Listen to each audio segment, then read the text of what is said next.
Welcome to the Emotional Eating Unwrapped podcast. I'm your host, Alana Kessler, an emotional eating and weight loss coach for women looking to fall in love with eating, create healthy attachments with food, and lose weight sustainably. Hello, and welcome to today's new episode of Emotional Eating Unwrapped. I'm your host, Alana Kessler, and today's episode is for the woman who has it all together on paper. Okay, you're the one that people go to when they need advice. You're the one who holds everyone else together. You're the one who holds people's emotions, their feelings. You keep the calendar moving. You keep the kids fed. You keep the Excel spreadsheet going. You keep your teams inspired, right? You're the one, you're the generator, right? You're the glue. Okay, you show up, you follow through, you remember the birthdays, you send the birthday cards, you send the flowers, you make the call, you remember the milestones of other people. You smile when you're supposed to.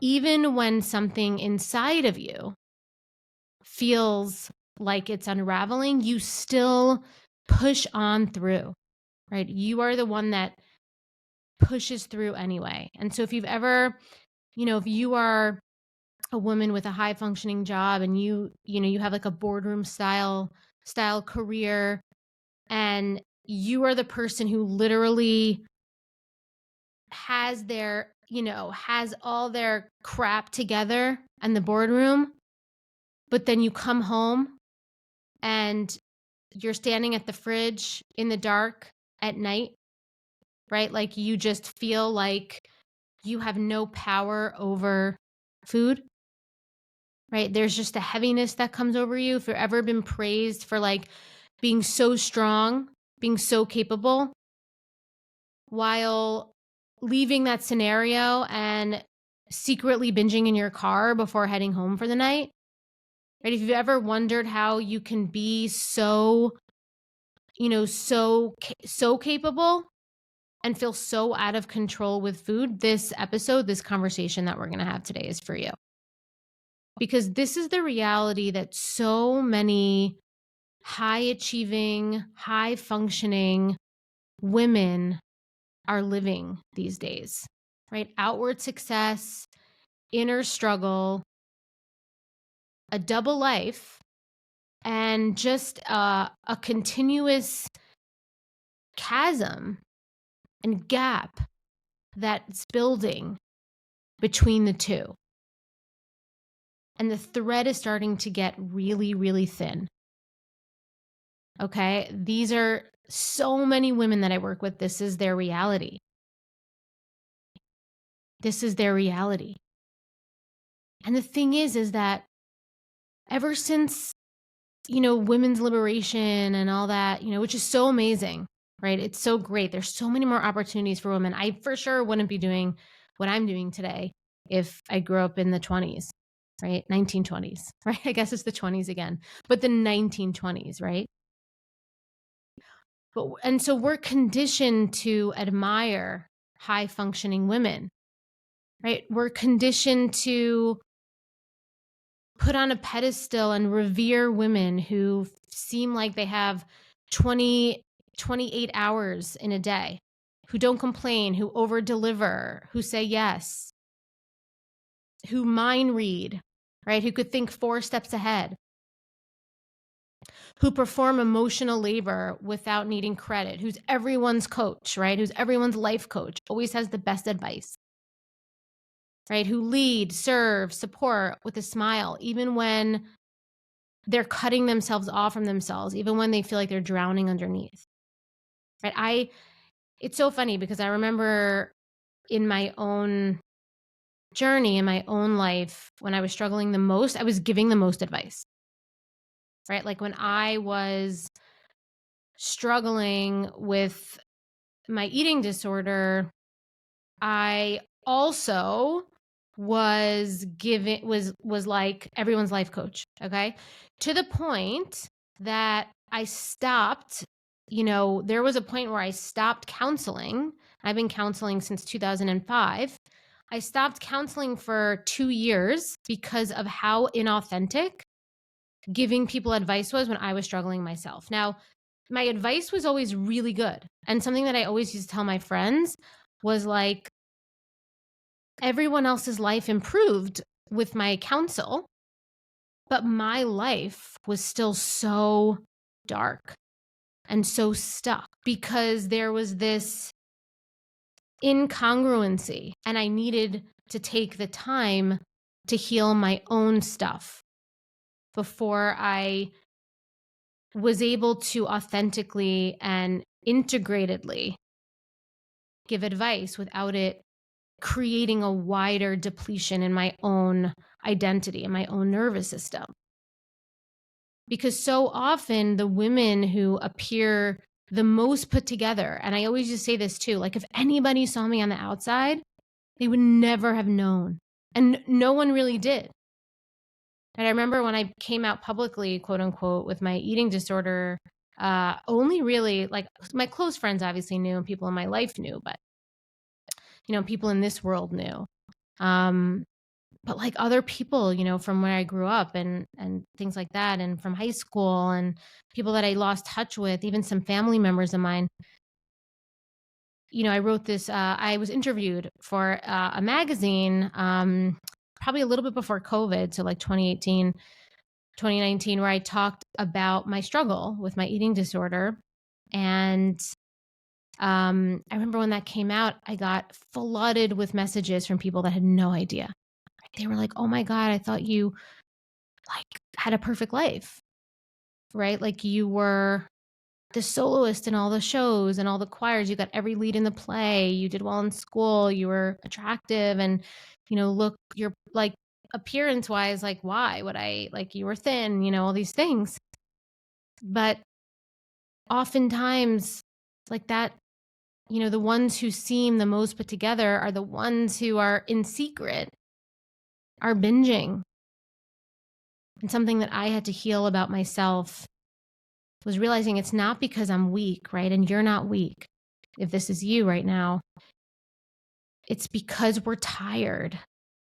And food is the one space where you're not performing. And you and I both know that there's like, just like with binging, right? There's like a 5-second moment where it feels like good, right? Whatever that is. It's like when you give someone the advice and they're like, oh my God, thank you so much. That's great. You get that dopamine hit of like, I'm amazing.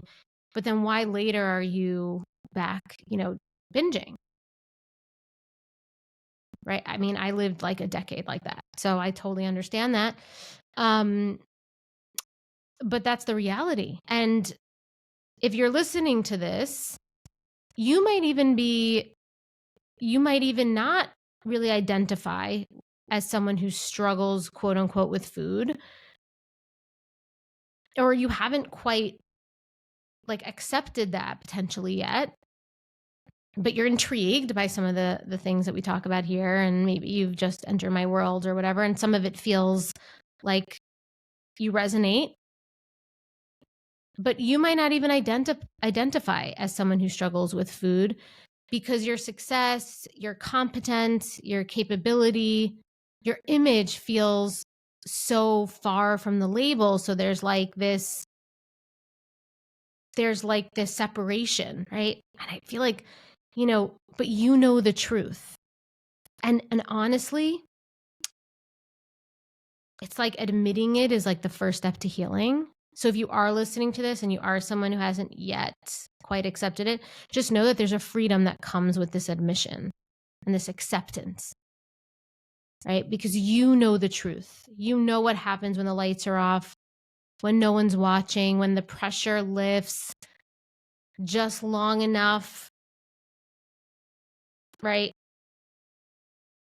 to feel the edge of what you've been suppressing. And that's not just emotional overeating and binging, it's emotional survival, right? It's like a repletion of the depletion. Because let's be clear, right? The binge, it's not random. It's a sign, right? It's not a sign of of failure or anything about your character. It's a signal, right? It's the place where everything you've been holding on to gets to let go, right? It's the anger you don't express. It's the exhaustion that you don't let yourself feel or admit to. It's the softness that you don't allow, right? It's like holding everybody at arm's length, not letting anybody in, sarcasm, like, right? Like, I don't need anything from anyone, right? It's the loneliness that you don't name. Food becomes that release valve. Food becomes that release valve because when you spend your day and your emotional and energetic currency micromanaging everyone else's expectations, their emotions, their perception of you, at some point, something inside you is going to need a relief.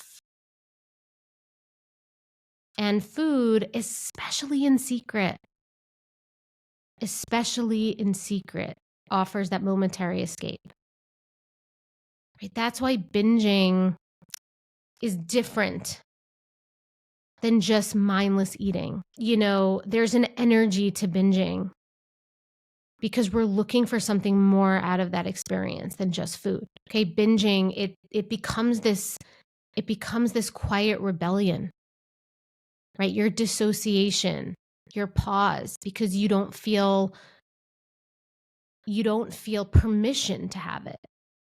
But afterwards, right, like I said before, it's like really, really short-lived, like super short-lived, right? Like I think 5 minutes max, right? Afterwards, the shame, the guilt, this dissonance that starts to develop between the woman that you are in public and the one you feel like in private. And that disconnect becomes its own source of suffering, especially in relationships with other humans.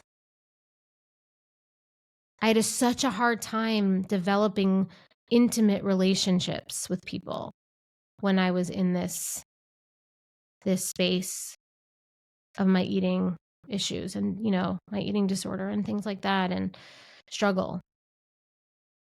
Right? I couldn't create healthy intimacy. And I'm not talking about physical intimacy. I'm talking about emotional intimacy, right? Because the dissonance, I always came up hard on the dissonance. Right? It always showed its face in those moments right before the intimacy was going to develop. Just couldn't do it until I healed. Until I healed. And one of the most heartbreaking things that I hear from women in the mentorship is, which I think is like the hardest part. And obviously, once they are in the mentorship, they've overcome this, but they didn't want to tell anybody or ask for help because they felt like they should know better, right? They didn't feel like this should be true for them. And I totally get it because high functioning, high achieving women that have a perception to society to be a certain way where people project their perceptions onto you because of certain qualities that you have, right? We're praised for being independent. You're rewarded for not needing too much, right? It's seen as something that's a good quality. You've built an identity on being fine, right? I'm fine.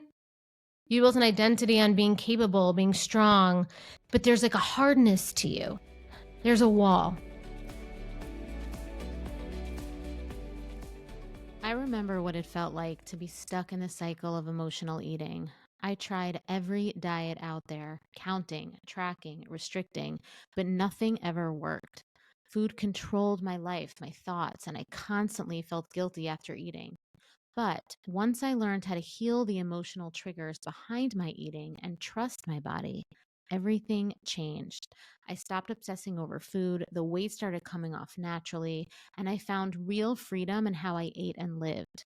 So I created the Sober Eating year-long mentorship to help other women experience the same transformation. So you can stop battling with food, you can lose weight without deprivation, and you can feel confident in your body again. In this mentorship, you'll have access to my proven nervous system rewiring method. You'll have access to live coaching with me, weekly accountability, and a community of women who truly understand your journey. You'll also have free access to my signature programs, the Emotional Eating Solution and Decoding Permanent Weight Loss, valued at $2,000. Click the link in the show notes to explore the mentorship today. You don't have to do this alone. I'll be right there with you every step of the way.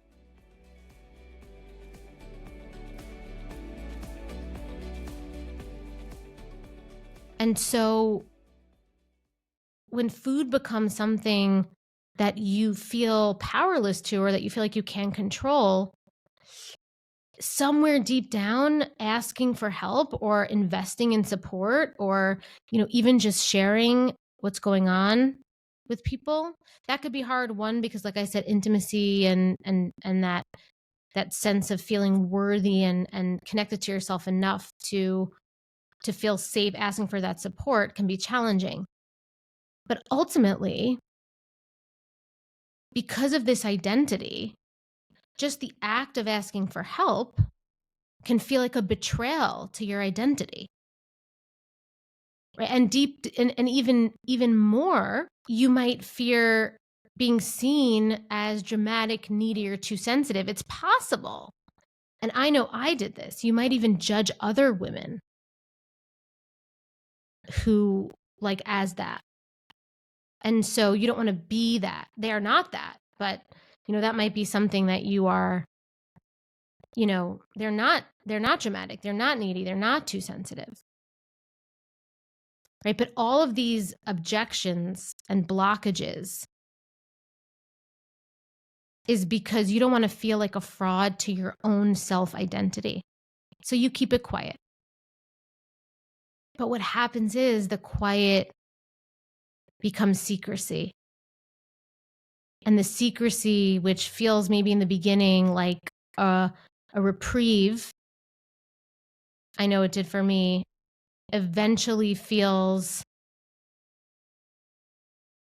like shame, right? And feels like that's like this is the fraud, which keeps the cycle going, right?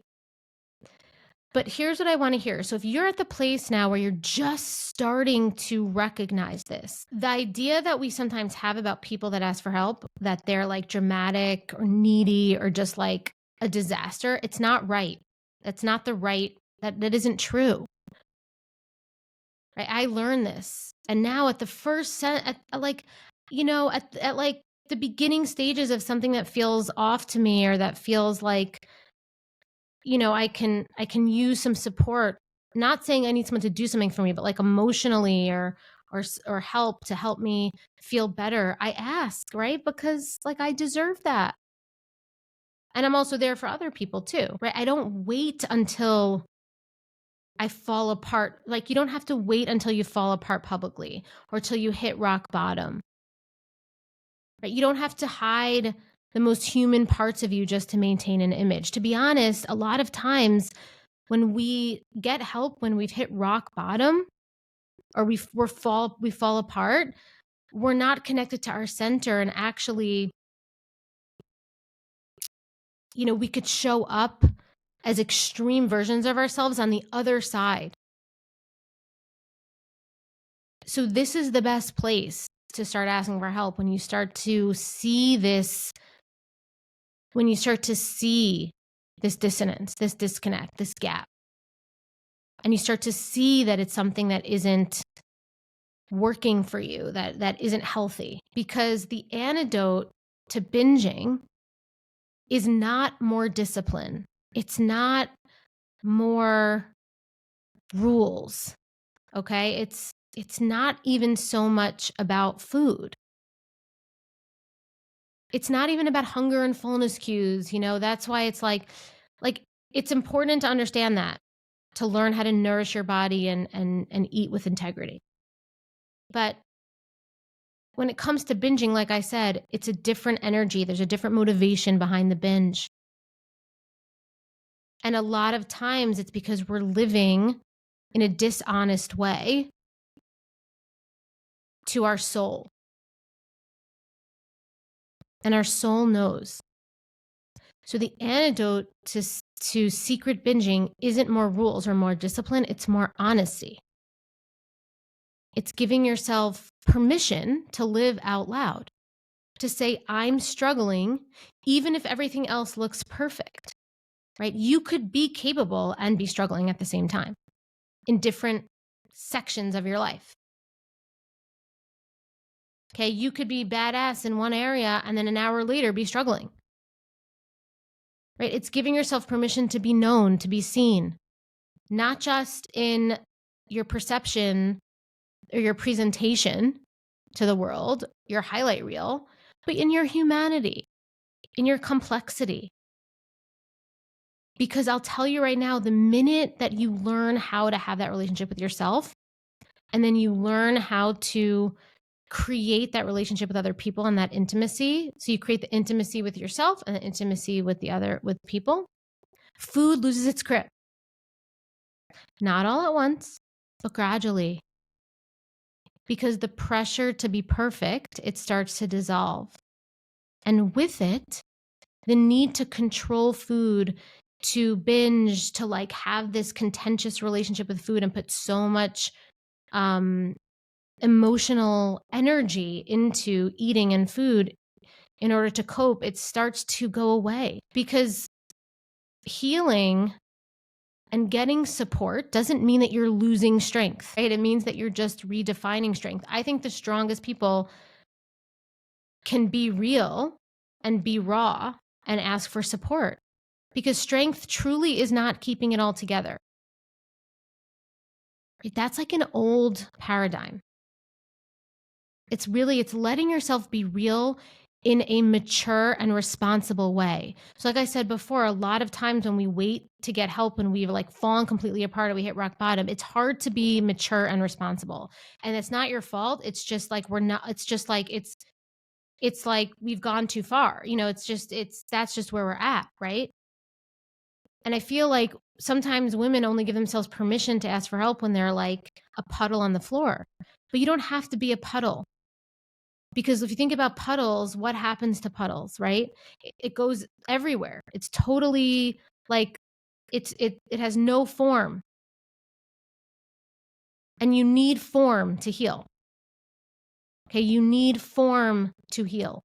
Puddles have none. Okay, so being strong is willing to see when you're starting to soften and it's starting to like, and that's fine. And keep that soft form, right? Like that's great, right? You let yourself be real. And when you start to show up as your full self, right? Like messy, you're complex. You could be brilliant at this thing, right? You could be not so great at this thing. Something amazing starts to happen. You start to feel safe, right? Food and getting some imaginary control over food is never going to make you feel safe if you don't feel safe being a real person.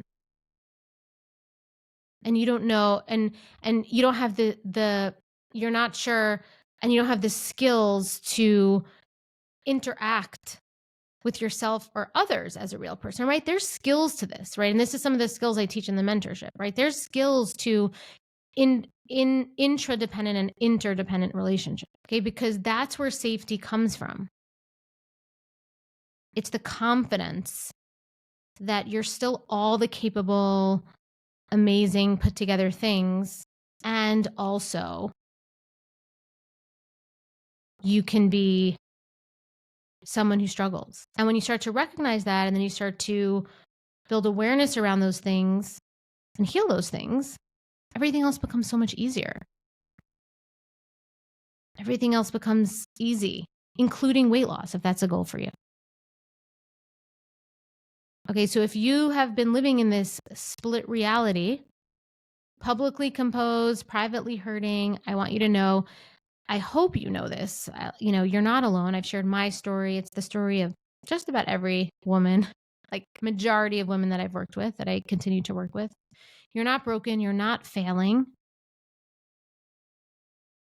Right? You're just, whether or not you've acknowledged it to yourself or not, you are just tired. Right? You're like spiritually, emotionally, energetically tired of being everything to everyone while your own needs get buried under the image you've been taught to maintain. Like, and actually is an image you might enjoy as well, right? Like there's a part of that image that you might enjoy, which is totally great. You could be both, right? You could be integrated, right? You don't have to live in a divide. You could integrate, right? And you're allowed to integrate.